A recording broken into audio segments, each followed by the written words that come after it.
Hi guys, DevilHunterXYZ, and today I decided to show some Tony Hawk's Pro Skater 5 gameplay.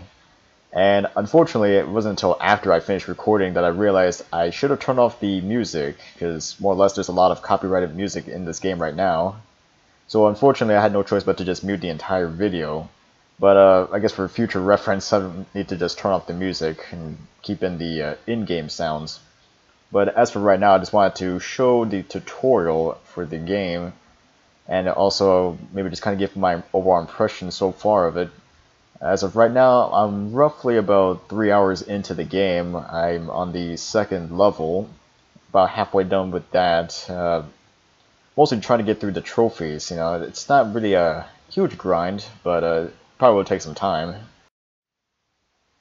So okay, with the tutorial mode, which I am glad they did have one, for the newcomers who have never played a Tony Hawk game, kind of eases them right into it. Although, speaking of that, why exactly would you start off with the 5th game, I really have no idea.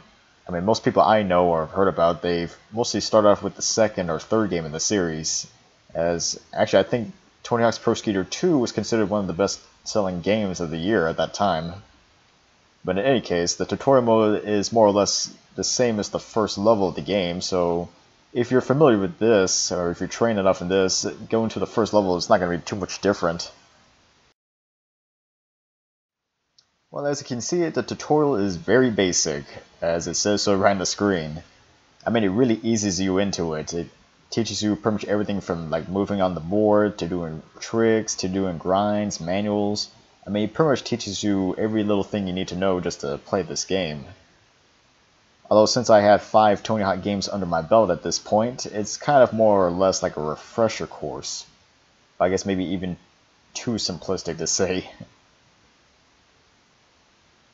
And of course they did add some new things, new controls into this game, which I guess I'll go through little by little, but as of right now you have the new push-off maneuver, which allows you to push off your board. I guess in a way it's kind of similar to the aggro kick from Proving Ground, but you don't really push off as fast, unfortunately. And I don't know about any of you guys, but as for me, I'm always used to old school Tony Hawk, so I'm always used to holding down the X button to push off my board. I know that the push mechanic is supposed to help you gain speed, and I guess they wanted to make it as a separate button instead of just having to hold down X the entire time, but I'm just more used to doing it the traditional way. Okay, so now we're in grinds, and I gotta say, for the most part, grinding in this game is kind of easy. Well, okay, scratch that. It's kind of easy and hard at the same time. I know it's kind of weird saying that, but comparing it to the other Tony Hawk games, it's kind of like in between. It's a little bit easy in the fact that you have better balancing, at least the way I'm seeing it. I mean, you can balance on grinds a lot longer. But at the same time, it's a little bit hard because of the whole new slam maneuver that they add in the game. Well, with the slam maneuver, I guess I can see the idea behind it, to try to get your board down to the ground as fast as possible and to attach yourself to a railing for more easier grinds. But for the most part, it's kind of like a hit and miss. It sometimes works and it sometimes doesn't. I mean, the times that it doesn't, I guess like times where I'm trying to jump from a slope and onto a rail, I end up falling a little bit short and end up just slamming onto the ground. And I guess it could be because the way I used to play Tony Hawk games, I'm always used to holding down the grind button right before I touch the rail just to ensure that I end up grinding. I guess here though, if you try to do the same thing, you just end up slamming straight down to the ground. I mean, I guess this situation could have been solved more better if they maybe mapped out the slam button to a different button completely instead of just making it the same as the grind button. And one more thing with the grinds, I guess because they were making it more old school Tony Hawk, unfortunately you can't do tricks while you're grinding like in kind of last few games, which is kind of a bummer because I always used to doing tricks while grinding, so I'm so used to doing that. Alright, so now we're on the second part of the tutorial, which focuses on tricks. And by that I mean flip tricks and grabs. And the way this game plays out is kind of similar to Tony Hawk's Pro Skater HD, as I guess pulling off tricks is a lot easier compared to the previous games, as weirdly I had to actually try to bail. As opposed to other games where you easily bail if you just do one wrong turn or whatever. Here, I had to almost pretty much try to really mess up. So I guess it gives you a little bit more leniency as to how well you can perform tricks. But speaking of tricks, though, the thing I'm kind of questioning is why is there no like menu or anything that allows you to view tricks that the characters can do?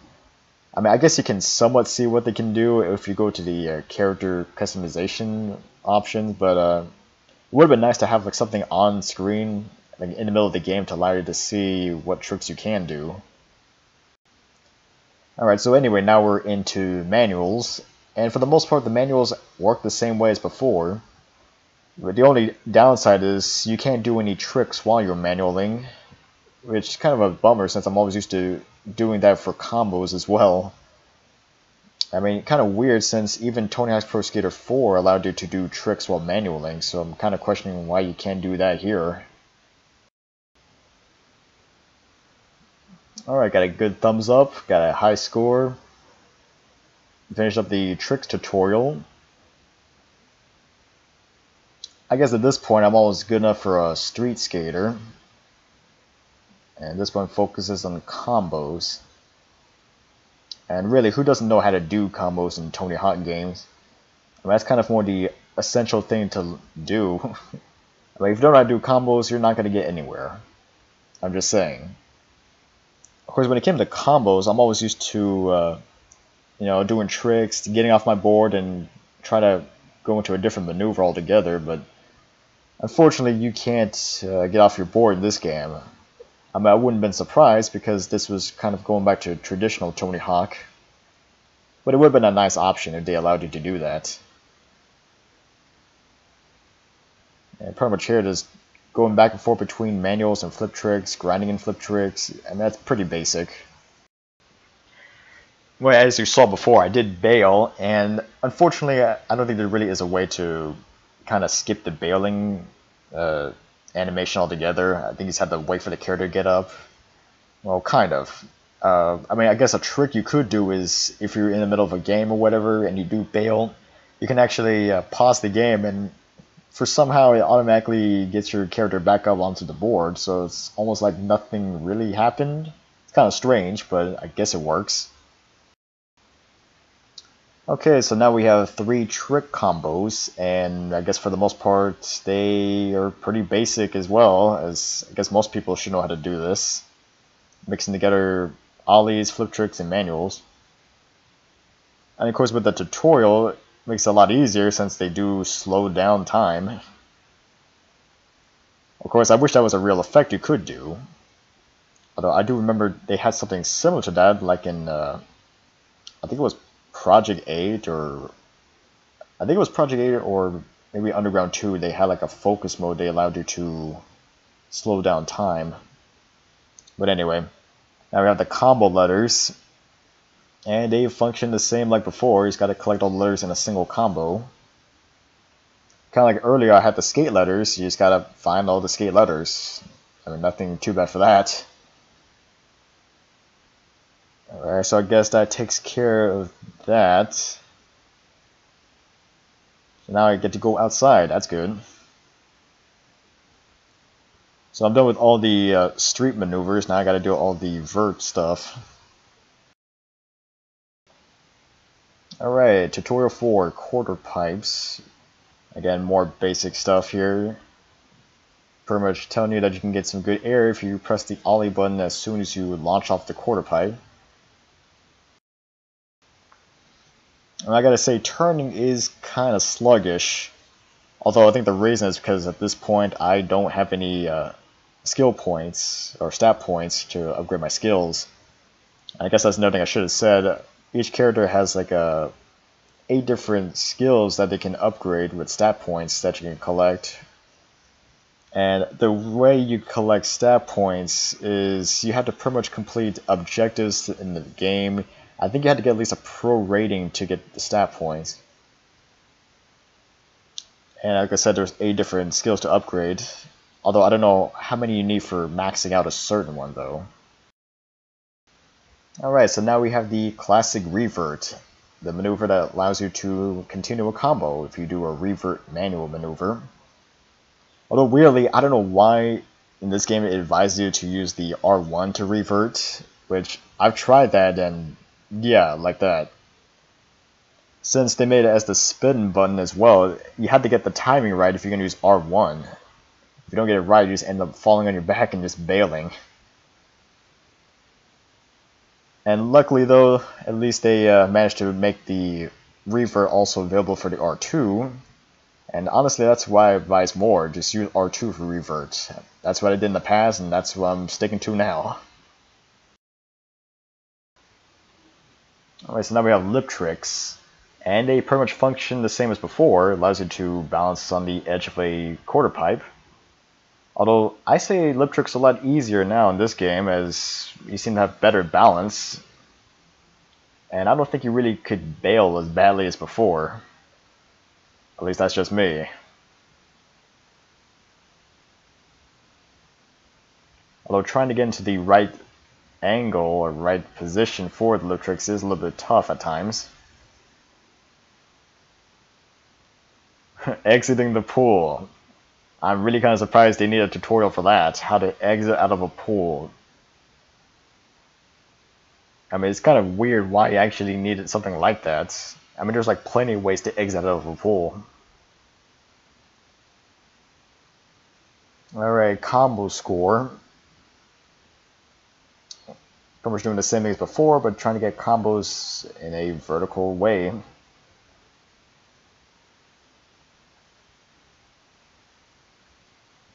And luckily, it's pretty easy. Even though I kind of get sloppy sometimes.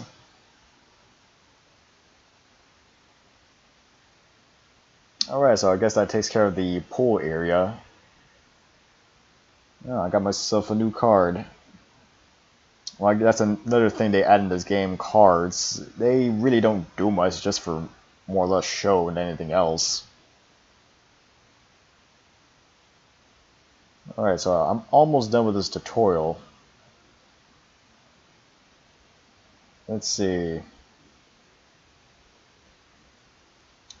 I wonder how much extra I got here. Wall rides.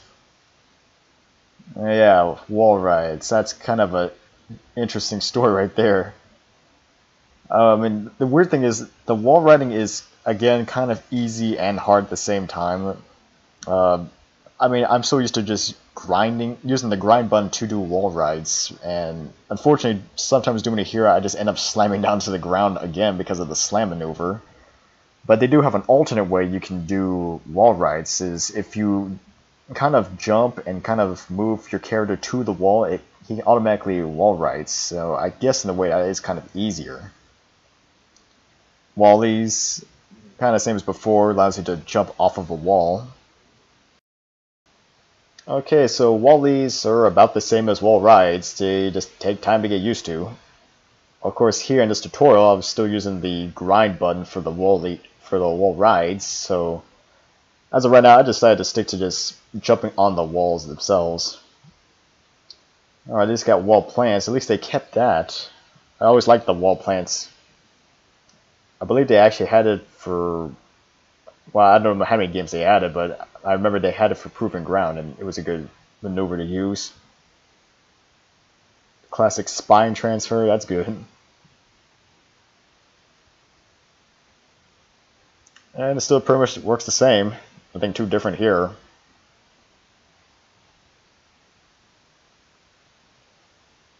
Yep, simple as that. Alright, special tricks. So in this game they brought back the special meter. Filling up the special meter kind of gets you enhanced abilities and allows you to perform special moves. Although weirdly, when it comes to special moves, it's like it really opens up a new variety of moves you can do for the basic moves that you have right now, so it's kind of odd. Of course, again, in this case, they don't really teach you how to do the special moves or show you how to do special moves, so I mean, this tutorial says I wasn't even doing any of these the correct special moves, so again, it would have been nice to have some clarity as to what are the special moves I can do, or which are the correct ones I should be doing. I guess at this point I should just explain how the game itself is played. It's kind of like combining Pro Skater HD and Pro Skater 4. You go through different levels. There's no time limit, so you can actually just free skate as much as you want. But during your free skate sessions, there are some objectives you can complete, mainly the finding the secret video, finding a DVD, doing some random task, getting the skate, getting the combo letters. But within each of the levels, though, there are specific missions you can do, and depending on how well you get, you can get like a rating of an M, Pro, or Sick. So, and it kind of repeats like that for, I guess, the rest of the game. Like I said, I've only been 2 levels into it. I mean, I managed to complete everything for the barracks level anyway. I even got all the gaps, which at least luckily they tell you how to, or where to find the gaps this time, as opposed to just randomly guessing. Oh, and you must not forget about the pro missions. After you beat the regular missions, you get to unlock pro missions that test out your skills, and I gotta say, they are pretty tough, at least the ones I've done. But they're doable, it just takes some time and practice. But at least they help out with stats, XP, and cash. Like I said, you can customize your skater in a way. You can use the cash to buy heads and bodies and decks, but the creative skater option is very limited, as there's not much you can really do. And like I said, the stat points are supposed to help your skills. And you can also unlock cards and stuff like that. And then you got your XP stuff, which, well, I guess it's just for a level up sake. It's nothing really too important there. And with levels, you can also set them to private if you want to just do a solo run. But the weird thing is, if you do any missions, it sends you back to the level on an online session. So it's kind of strange, it doesn't keep the private anymore. You had to actually, if you want to go back to a private, you had to exit out the entire stage and then reset it as a private, so it's kind of odd. Alright, so HAWKMAN. Pretty much you got to do a certain move depending on the color circle. It's pretty straightforward. But anyway, I think I should just give my final opinions on the game. I guess before playing, I did read through some reviews saying that the game was pretty bad because of bugs and glitches. And, well, the thing is, for the most part, when I was playing it, I didn't experience anything game-breaking, at least as of yet. I mean, it's kind of really early to judge at this point. I mean, it was playable. I think for me, though, I think I had more of a problem with slight control scheme that they had, since you can't even map out different controls. And, you know, sometimes it kind of works and sometimes it doesn't. So honestly, I'd say I had better time with Pro Skater 4 than this game, since Pro Skater 4 had more variety and more things you can do. Here, this is kind of a little bit bare bones and kind of average at best. So I'm hoping that Activision can, well, iron out the flaws that this game has and maybe add some more DLC to make the game better. I mean, it's been 13 years since the last Pro Skater game, and I really would like to see the series continue. Well, this is DevilHunterXYZ, and until next time.